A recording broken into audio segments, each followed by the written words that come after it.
marci bol preložený postdoc prvý, prvá hluková štúdia a v júni 2012 bola dokladovaná ďalšia hluková štúdia.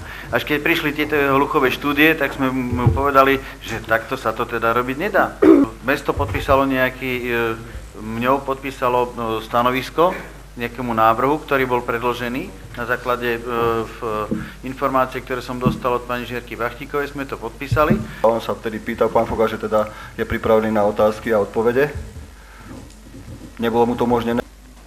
Záväzné stanovisko mesta Liptovský Mikuláš po posúdení vašej žiadosti súhlasí, teda pánovi Fogášovi, súhlasí s projektovou dokumentáciou letecko-prevádzkové a stavebno-technické posúdenie heliportu Liptovský Trnovec.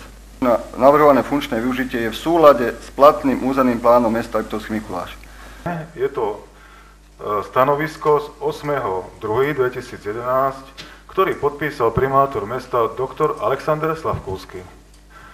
Primátor mesta je jediným zodpovedným za mesto, či sa to niekomu páči alebo nepáči. Zodpovednosť je na primátorovi tohto mesta. Pán primátor sa chce vyzuť zo svojej vlastnej osobnej zodpovednosti a to jednoducho nejde.